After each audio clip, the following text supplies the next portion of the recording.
Ayan guys, mag-ano na lang muna tayo, magbuhat na lang muna tayo habang wala pa tayong events. Mag-ano tayo, balik tayo sa fitness. Yan, sige. Ang gagawin ko ngayong week, puro chest ako. Yan, para kasi napansin ko parang walang form yung chest, kaya mag-chest tayo ngayon. Sige, bye. Dalawa lang naman ang aking chest workout kasi wala lang, gusto ko lang. Parang mas gusto ko kasi yung ganun.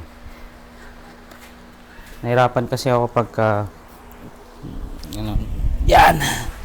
Okay, higa tayo guys. Alright. So, ano yata to Ilan ba to? 10, 20, 25, 40, 40. So, 80 pounds tayo guys. 80 pounds. Okay. Dito, baba pa natin.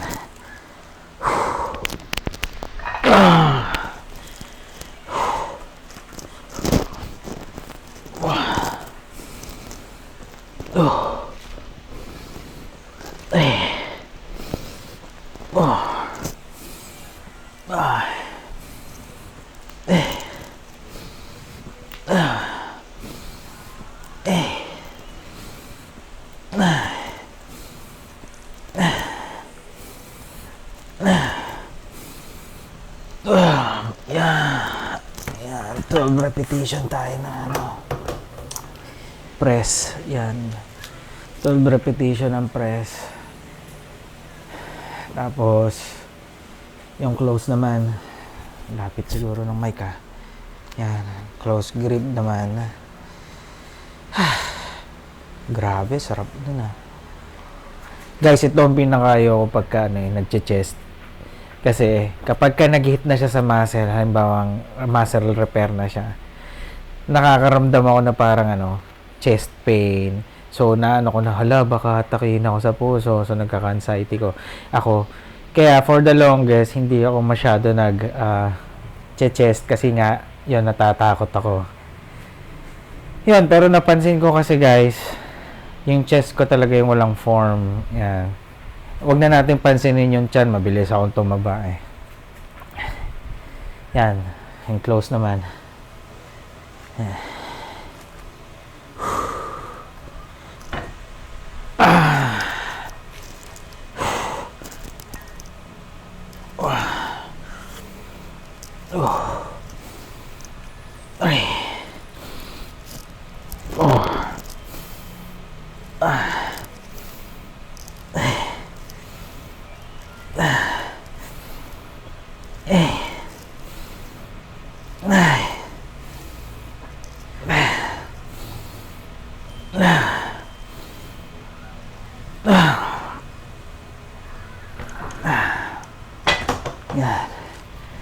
Grabe, sarap. Yun lang naman yung chest na ginagawa ko. Ayoko kasi yung ganun. Nahirapan ako guys. So next natin gagawin, parang pull up. Yan, naghang na yun ako Yan, pull up. Yan. Yan.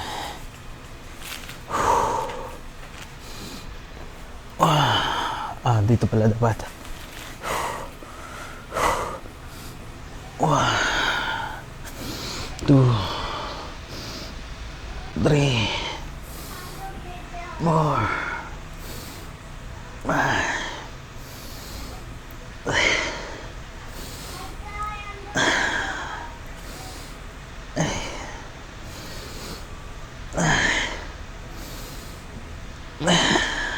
Yan, 10 lang. Wait lang anak. Yan. Tapos na yung first set. Yan lang ang kaya ko guys. So second set tayo. Pahinga muna tayo mga 3 minutes. Anuhin ko lang yung gusto ng anak ko. Nanonood kasi siya eh. Okay guys, second set tayo. Tapos na siguro yung ano ko, pahinga. So second set. Sarap. Masarap siya, masarap po. Pero yun nga, yung effect niya pagka nag-hit na yung repair, nakaka-anxiety sa side ko kasi nga takot ako sa mga atake sa puso. Yan. Kapag ka konting chest pain na nagkaka-anxiety ako. Yan, naranasan ko to nung unang-una ako nag-chest. Talagang kinakabahan ako noon kasi sabi ko, hala, bakit naninikip dibdib ko, parang masakit yun. Tapos talagang nagka-anxiety ako noon guys, pero sige, yan, check your doctor if ganun, may nararamdaman kayong chest pain na wala naman kayong ginawang workout. So possible meron talaga kayong nararamdaman. Huwag nyo ipasawalang bahala yon. Okay guys, second set tayo guys.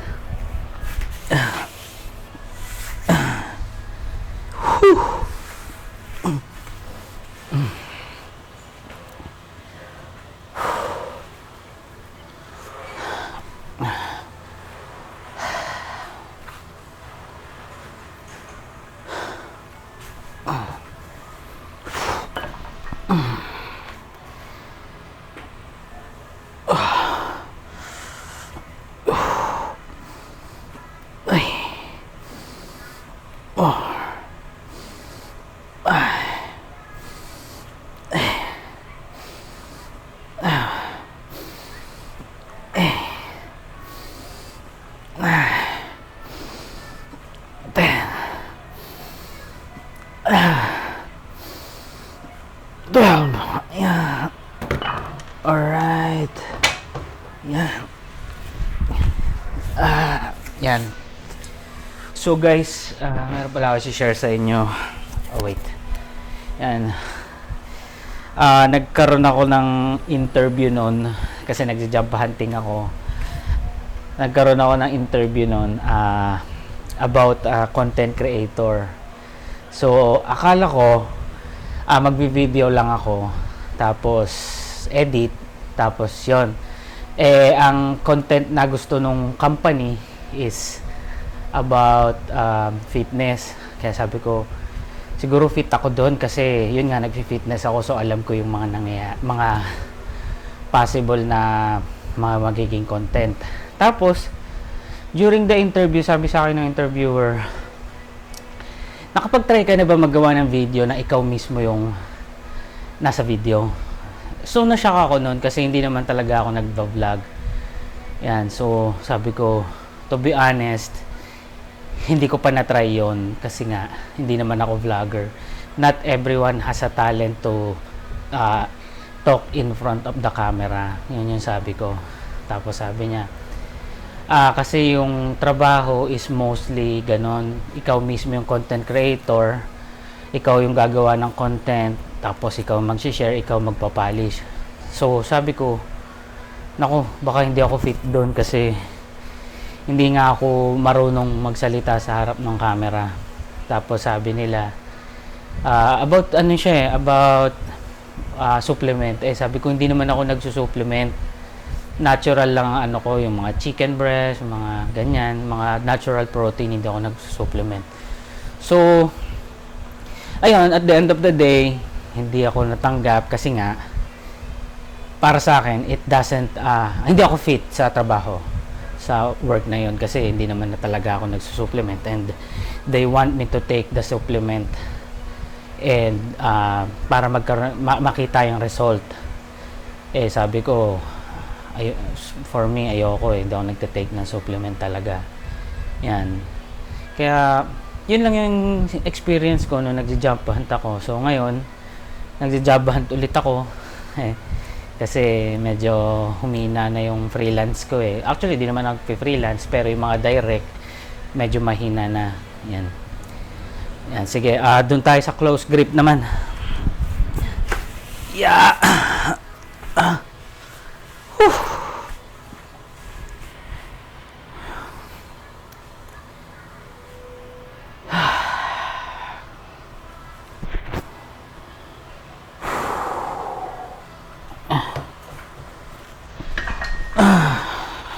Grabe, napampa ko ngayon, ha.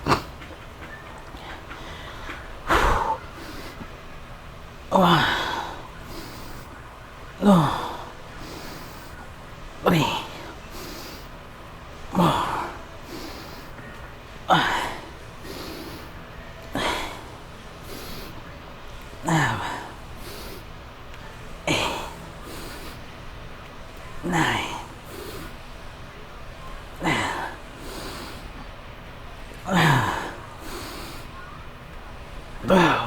Yan.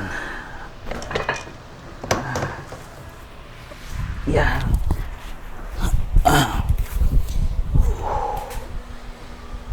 Sarap. One time nga, guys, nagsuot ako ng damit na ito, t-shirt.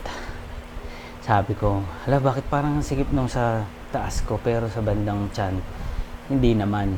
So natatakot ako kasi tumataba na naman ako, tapos tumataas yung timbang ko. So guys, pagka kayo mag-i-start mag-gym, mag-calorie kayo, tracking, napakahalaga nun. Kasi baliwala yung pagbubuhat nyo kung malakas kayo kumain. Yan ang pinaka gym mistake ng iba. Nag-gym sila, pero pagkatapos nila mag-gym, malakas naman sila kumain, which is wrong. Tapos magtataka sila bakit walang progress yung pag-gym nila. So kapag nag-start ka mag-gym, mag-calorie tracking ka, kailangan mo alamin yung calorie maintenance mo para sa weight mo and sa height mo, pati sa age mo. Then by that, pwede ka mag-calorie maintenance lang, imimit mo lang yung maintenance para same weight pero you're building muscle. Pwede ka rin mag-calorie deficit, which is ang tawag sa mga pag-gym, cutting phase, para mabawasan yung fat percentage mo sa katawan. So yan, yung iba kasi nag-start sila mag-gym tapos nagkaroon sila ng calorie calorie yung maintenance, yung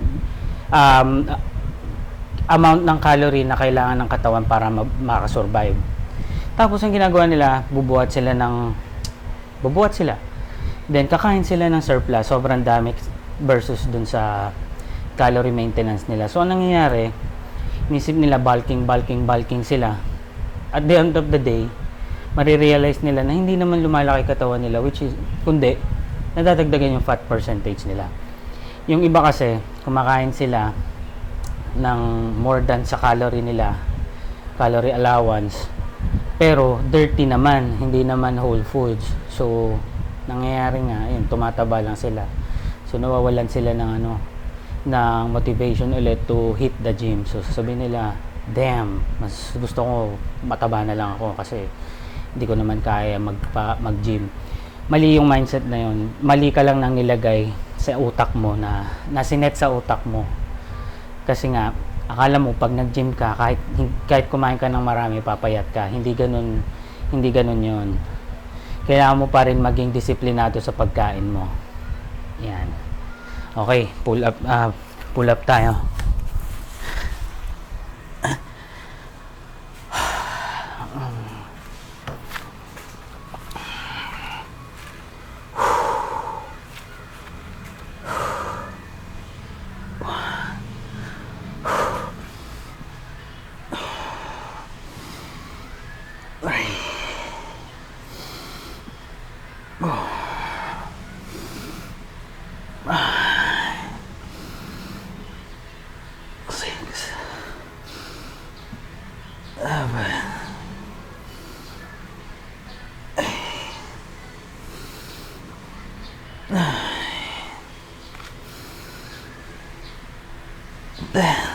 Sarap. Tapos try nga natin, babad lang na ganito. Masakit sa ulo. Sarap. Yan. Okay guys, pahinga ulit tayo.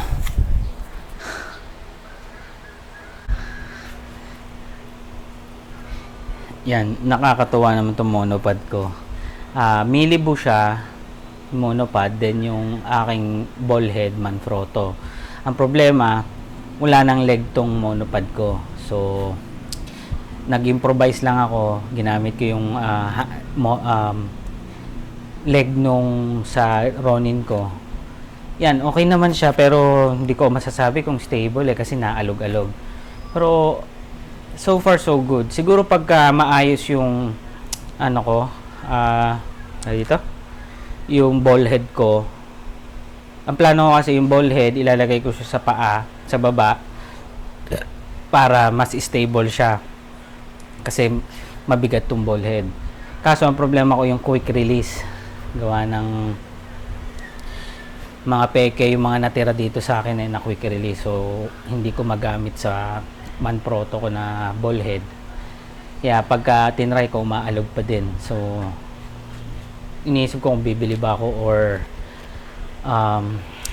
ganito na lang munang setup. Okay naman. Kasi ang plano ko, lighter setup na lang.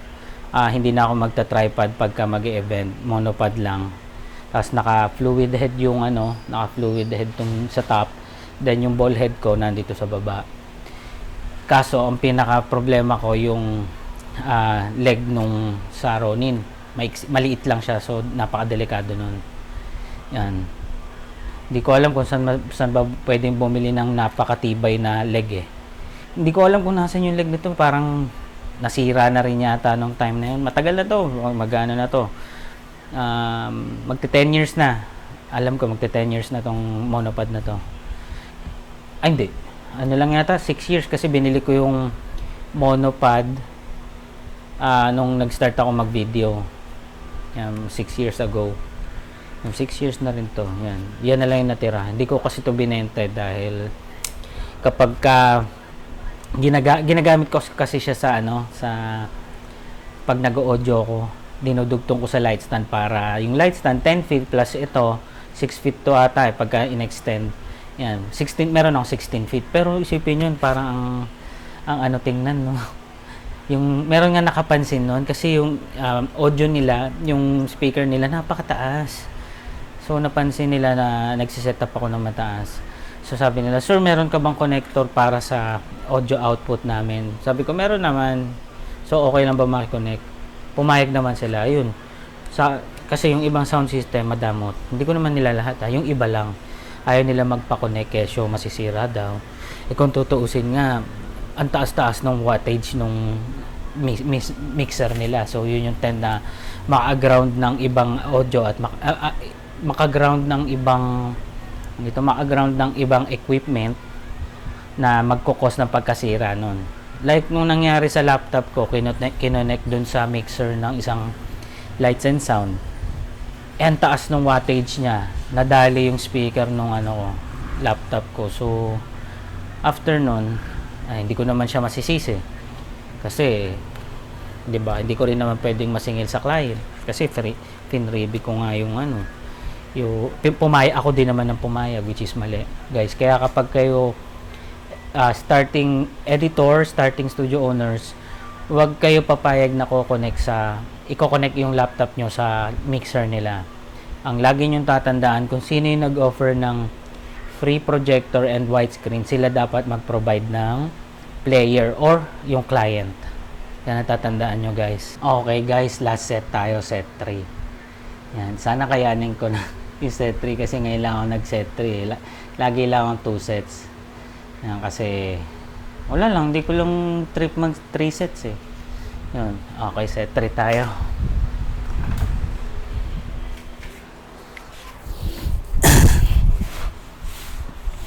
Yeah.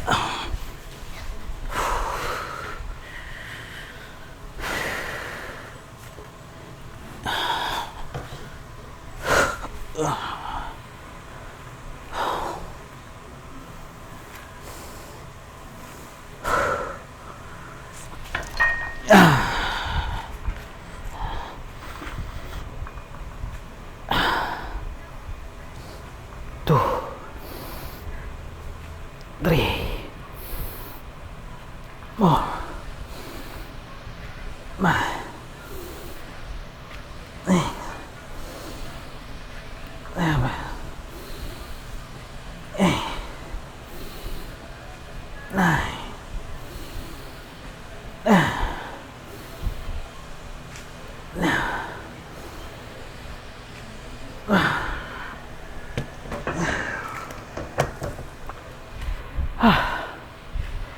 guys, bakit ko pala pinili mag-fitness ulit?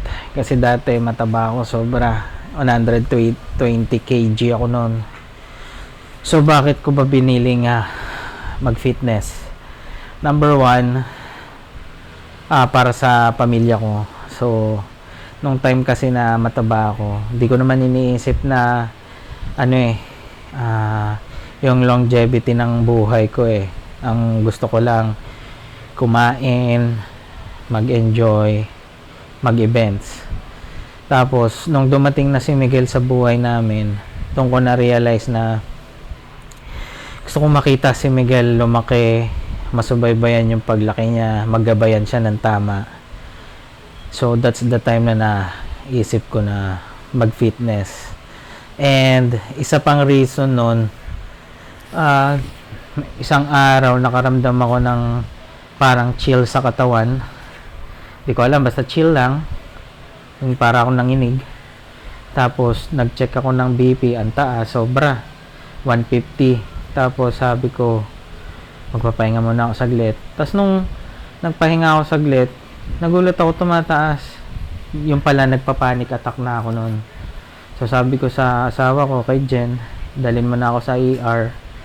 Tapos nung dinala ako sa ER, nilagyan ako ng yung sa ilalim ng dila, mapait, pampababa ng BP. Tapos nung nasa ER ako, talagang nagpapanik pa rin ako kasi yung katabi ko, kabilang side, na namatay na, nagpapaalam na yung pamilya. Yan, so ninenervyos ako lalo nun.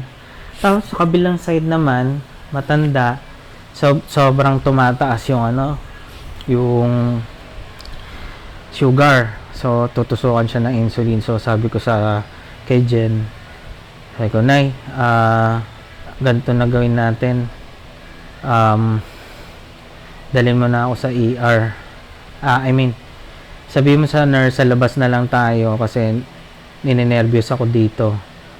So sinabi niya, pinayagan naman kami. Kaso paglabas namin, nandun din yung ibang kapamilya nung namatay. Yun sa nagpapaalam. So ninervyos pa rin ako. Tapos laboratory yun, after 1 week, lumabas yung result, ang taas lahat. Tapos pinabasa namin sa internal medicine, yun nga sinabi, anytime pwede daw ang atakin sa puso. Kaya mag-lifestyle change na ako. Good thing, nagbase siya dun sa sa FBS. Sinabi niya diabetic na daw ako. So mas lalo ako na stress kasi nga diabetic.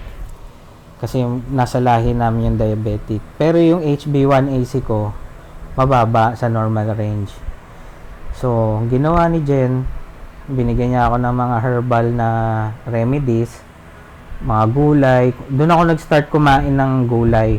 Kasi dati hindi ako mahilig sa gulay. Yun. 2 years ago na yun nangyari. Ayan. 2 years ago, naging healthy living ako. Until now, healthy living. Pero may pakonti-konting cheat day ako ngayon. Pero dapat nga bawal eh. Nawawala ako sa disiplina. Yan. Kaya pinipilit kong bumalik. Yan. Yun. Una, health. Para gusto kong makasama si Jumi. Pati pamilya ko. Para masubaybayan sila. Magabayan sila ng tama. Then, pangalawa, gusto ko rin sigurong ma-enjoy yung buhay kasama sila. Yan. Ayoko kasi nung palagi ako mataba ng ati patuloy. Ayoko kasi nung ayoko nang bumalik sa dating mataba. Kasi napakahirap. Yan. So, close grip tayo. Hey.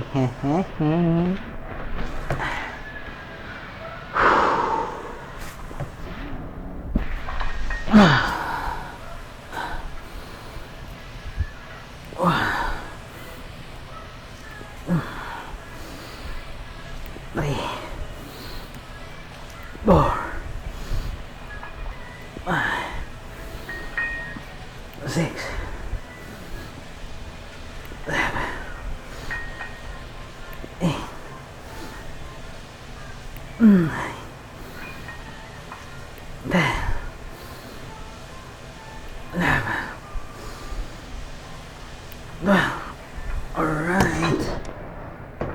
Natapos ko na yung 3 set. Whew! Sarap.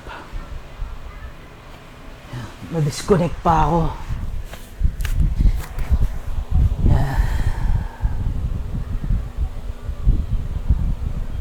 Na-disconnect. Ewan ko kung nagko-continue pa rin yung recording na. Continue recording pa rin pala siya. Yan. So, tapos na ako. Yan. Pahinga muna. Grabe, sarap. Sarap nung buhat. Yan, pahinga tapos itatry ko ng i-edit. Kasama yung kahapon kasi hindi ko na-edit yung kahapon eh. Yan. So, ngayon, that's it for today's vlog number 8.